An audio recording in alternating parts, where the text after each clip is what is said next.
శ్రీ గణేశాయ నమః. శివానంద లహరి 95వ శ్లోకం. అతి మృదులౌ మమ చరణావతి కఠినం తే మనోభవానీశ ఇతి విచికిత్సాం సంత్యజ శివ కథామాసీద్ గిరౌ తథా ప్రవేశ.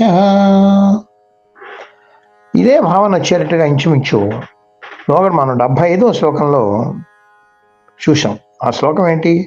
ఏషత్యేష జనిం మనోస్య కఠినం తస్మిన్నట నీతి అనేటువంటి శ్లోకం ప్రారంభం అవుతుంది అనమాట. అక్కడే ఉన్నారంటే, ఓ మహానుభావ, రాబోయే రోజుల్లో ఒక కఠిన హృదయమైనటువంటి వాడు కూడా పుడతాడు. ఆ కఠినమైనటువంటి హృదయంలో నేనేమోను సంచరించాలి. అందుకని చెప్పేసి నేనేమోను ఈ కొండల్లో, ఈ కోనల్లో, రాళ్లల్లో, రప్పల్లో, ముళ్ళల్లో, డొంకల్లో, తుప్పల్లో అన్నీ కూడా తిరుగుతూ నా పాదాలకు నేను అలవాటు చేసుకోవాలని అనుకుంటున్నాను. నువ్వు అనుకుంటున్నావు కదయ్యా, అందుకనే కదయ్యా నువ్వు ఆ కొండలో తిరుగుతున్నావు. లేకపోతే నీకు అవసరమైంది, నీకు పెద్ద పెద్ద భవనాలు అన్నీ ఉన్నాయి కదా, అన్ని భవనాలు అన్నీ వదిలేసేసి హాయిగా ఉండడం మానేసి ఆ కొండల మీద ఏం తిరుగుతున్నావు? ఈ కఠినాత్ముడు హృదయంలో నువ్వేమోను తిరగాలి అనేటువంటి దానికి నీ పాదాలని నువ్వేమో అలవాటు చేసుకుంటున్నావు కదా అని అక్కడ చాలా ఎంత దయ ఉందా నీకు మహానుభావాన్ని అక్కడ వేడుకుంటున్నాడు. ఇక్కడ ఇదే మాటని మరొక భావనలో ఏమంటున్నాడంటే, ఏమయ్యా, నువ్వు ఉండేదేమో కొండల మీద ఉంటావు, ఎప్పుడు నడాడేది కూడా నువ్వు ఆ రాళ్లలో, రప్పల్లో, తుప్పల్లో, డొంకల్లో, ముళ్ళల్లో అన్నీ తిరుగుతూ ఉంటావు కదా. అందుకని నీ పాదాలకు ఎలాగ అలవాటైపోయింది. అందుకని నా హృదయం కఠినమైందని నువ్వు అనుకుంటున్నావా? అయినా ఏం పర్వాలేదు, ఎందుకని నీ కాళ్ళు కూడాను కఠినమైన వాటి మీద నడవడం అలవాటు అయిపోయింది కదా.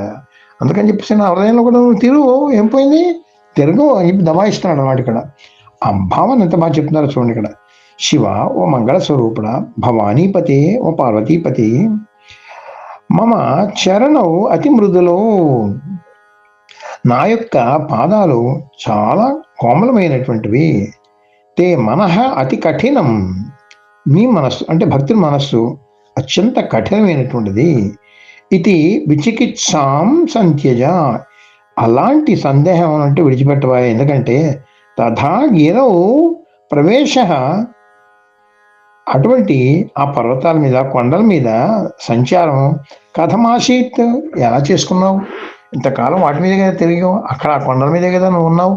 ఆ కొండల మీద రాళ్ళ రప్పలు తిరిగావు కదా, తిరిగి ఏం చేస్తున్నావు? నీ పాదాలు కఠినమైనటువంటి ఆ కొండల మీద తిరగడం అలవాటు పడిపోయినప్పుడు నా హృదయం నువ్వు కఠినంగా ఉంది, వీడి హృదయంలో నేను ఎలా ఉండాలి అని నువ్వు సంశయం చేస్తున్నావు. అదేం అక్కర్లేదు నీకు, ఎందుకంటే నీ పాదాలకు అలవాటు అయిపోయింది. నా హృదయంలో నువ్వు తిరిగి తీరాలి అంటున్నాడు అనమాట.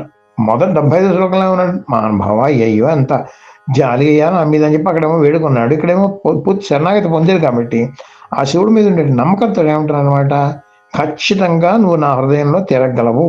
నా హృదయం ఎంత కఠినమైందని నువ్వు అనుకుంటున్నప్పటికీ కూడా నువ్వు కఠినమైన వాటి మీద నడవడం అలవాటు చేసుకున్నావు కాబట్టి నా హృదయంలో నడిచి తీరాలి అని చెప్పి నిలదీస్తున్నాడు ఆ శివుణ్ణి ఈ శివ భక్తులు అనమాట.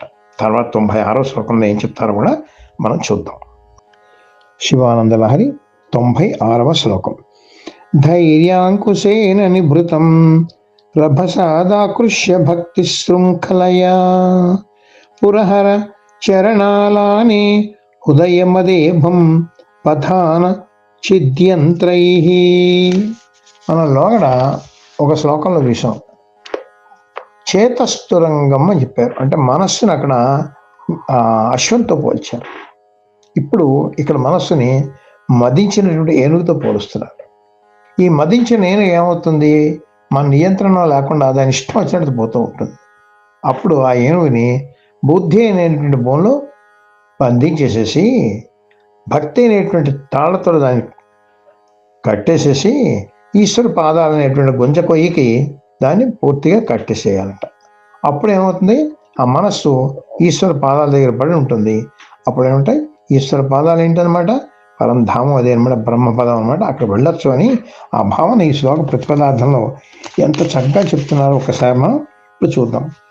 పురహర, త్రిపురమును జయించినటువంటి ఓ పరమేశ్వర, హృదయం అదేభం, నా మనస్సు అనేటువంటి మొదటి ఏనుగుని ధైర్యాంకుశేన ధైర్యం అనే అంకుశంతో రభసాత్ ఆకృష్య వేగంగా వశపరుచుకొని భక్తి శృంఖలయ భక్తి అనేటువంటి గొలుస్తూ చరణాలానే ఈశ్వర పాదం అనేటువంటి ఏనుగు అనేటువంటి ఒక కొయ్య ఒక కట్టాడు ఎందు చిద్యంత్రై ఈశ్వర మహిమా జ్ఞానం అనేటువంటి యంత్రాలతో నిభృతం బధాన కదలకుండా కట్టేవయ్యా అని చెప్తున్నారు అన్నమాట. ఆ విధంగా అయితే అప్పుడు ఈశ్వర పాదాల దగ్గర మనసును పడేసాను. చూడండి, మామూలుగా అయితే ఒక ఏనుగుని బంధించాలి అంటే ఏం చేస్తారు?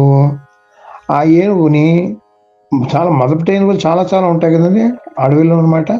అందుకని అటువంటి మద గజాన్ని అయితే ఏం చేస్తాం, అది బందులో పడడానికి అడవిలో పెద్ద గొయ్యి తవ్వుతారు. దాని మీద పల్చని వెదురు తడక లాంటివి వేసేసి దాని మీద ఏం చేస్తారు, ఒత్తుగాను ఆకులు తీగలు కొమ్మలన్నీ కప్పేస్తారు. అప్పుడు ఏనుగు అలా వచ్చేటట్టుగా చేస్తారు. ఈ ఆకులు ఉండడంతో ఇవన్నీ తిందామని చెప్పేసి ఏం చేస్తున్నారు, దాని మీదకి వస్తుంది, కాలు వేస్తుంది, వచ్చేటప్పటికి మన గొయ్యిలో పడిపోతుంది అనమాట. అది పడిపోయేటప్పటికి ఏం చేస్తాను, దాన్ని గొలుసులతో కట్టేసేసి అప్పుడు అంకుశంతో దాన్ని పొడుస్తూ నియంత్రిస్తూ కంట్రోల్ చేస్తూ దానికి ఏం చేస్తారు, పెద్ద చెట్టుకో దేనికో కట్టేసేస్తారు. ఇది మామూలుగా ఏనుగుని బంధించే తీరు. అదే పద్ధతిలో మన మనస్సు అనేటువంటి మొదటి ఏనుగుని ఏ విధంగా బంధించాలి అనేటువంటి చెప్తున్నారు అనమాట. దాన్ని బుద్ధి అనేటువంటి బోన్ ద్వారా ఆకర్షించాలట. మరి ఆ బుద్ధి అనేటువంటి బోన్లో ఇది పడాలి అంటే ఏం చేయాలి, దానికి భక్తి అనేటువంటి గొలుసులు వాడాలట. ధైర్యం అనేటువంటి అంకుశం ఉండాలన్నమాట. అంటే ధైర్యం అంటే నా భక్తి చెదరని భక్తి అనేటువంటి ధైర్యం ఉండాలన్నమాట. అటువంటి ధైర్యం అనేటువంటి అంకుశంతో పొడిచి ఈ భక్తి అనేటువంటి శృంఖలాలు అంటే గొలుసులతో కట్టేసేసి ఈశ్వర పాదములు అనేటువంటి గొంజ కొయ్య అంటే రాట అంటాను చూసారా, దానికేమో కట్టేయాలట. కట్టేసినట్లయితే ఆ మనసు అక్కడ పడి ఉంటుంది. లేకపోతే మదించిన మనసు కదండి, ఇది ఏమవుతుంది, ఇష్టం వచ్చిన పోతుంది అనమాట. అప్పుడు బుద్ధి దాన్ని కంట్రోల్ చేయాలన్నమాట. బుద్ధి కంట్రోల్ చేసినట్లయితే ఆ బుద్ధి కంట్రోల్ చేయాలంటే ఆ బుద్ధిలో భక్తి అనేటువంటిది ఈశ్వర జ్ఞానం అనేటువంటి భక్తిని పెంచుకోవాలి. అప్పుడేమిటవుతుందన్నమాట, నీ భక్తి ఎక్కువ చెదరదు అనే ధైర్యం వస్తుంది. ఆ ధైర్యం అనే అంకుశంతో ఈ మనస్సునేమో నువ్వు కంట్రోల్లో పెట్టుకుని తీసుకొచ్చి ఆ బుద్ధి అనేటువంటి బోన్లో పడేసేసి ఈశ్వరుడు అనేటువంటి పాదాలనేటువంటి పెద్ద బలమైనటువంటి ఆ కొయ్యకి కట్టుకొయ్యకి కానీ నువ్వు కట్టేసినట్లయితే ఆ మనసు తీసుకెళ్ళి ఈశ్వర పాదాల దగ్గర ఉంటుంది. ఈశ్వర పాదాలు ఏమిటండి, అదే బ్రహ్మపదం పరంధామం కదండి. అక్కడ ఉండిపోయినట్టు ఇంకేం కావాలి మనకి. అందుకని మనసు తీసుకెళ్ళి ఇటువంటి తిరగకుండా చిన్నగా ఈశ్వర పాదాల దగ్గర పెట్టేసేవయ్యా అని చెప్పేసి మంచి సందేశం ఇచ్చారు శంకర భగవత్పాదులు. ఈ 97వ శ్లోకంలో కూడా ఏం చెప్తున్నారో ఒక్కసారి చూద్దాం. శివానంద లహరి 97వ శ్లోకం. ప్రచరత్యభిత ప్రగల్భ వృత్యా మదవానేష మనః కరీగరీయాన్ పరిగృహ్య నయేన భక్తిరజ్వా పరమస్థాణుపదం దృఢం నయాముం.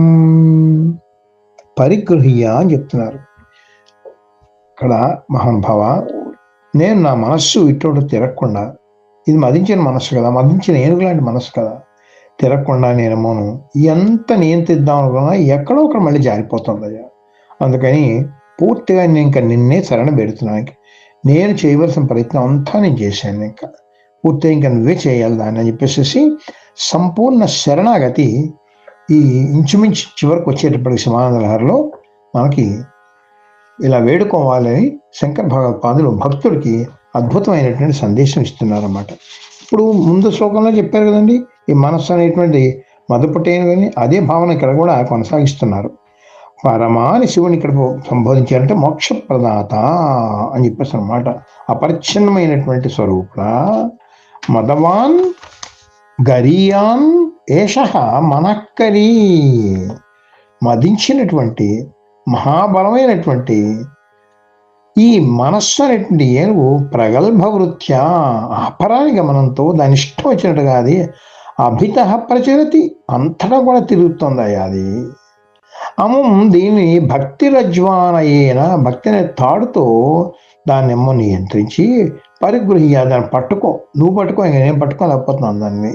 స్థాణుపదం దృఢం నయా, ఆ స్థిరమైనటువంటి ఈ శివపదం అనేటువంటి స్థానంలో దాన్ని మళ్ళీ తిరిగి రాకుండా, మళ్ళీ అక్కడికి వెళ్లకుండా, మళ్ళీ జారిపోకుండా కట్టేసి ఇంక నువ్వే చేయ, ఇంక నేనేం చేయలేను ఇంకా అని చెప్పేసి సంపూర్ణ శరణాగతి. అంటే భక్తుడు తన ప్రయత్నాలన్నీ చేసేసాడు. ఇంకా చేసి ఏం చేశాక ఇంకా నువ్వే దిక్కు, నీవే తప్ప ఇతప్పరం పెరగా బొమ్మరిపోతున్న గారు చెప్పినట్టుగా ఇక్కడ కూడా అది చెప్తున్నారు అనమాట. అంటే ఇక్కడ భక్తి ఏ విధ స్థాయికి వచ్చిందన్నమాట.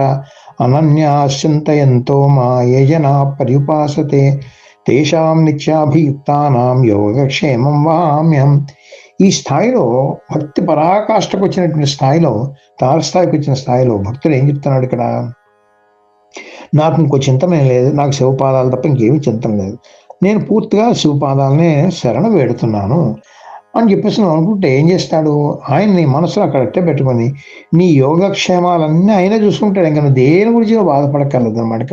అంటే అయ్యో నాకు అది జరగదేమో ఇది జరగదేమో బాధ ఏం అక్కర్లేదు, అన్నీ ఆయనే చూసుకుంటాడు.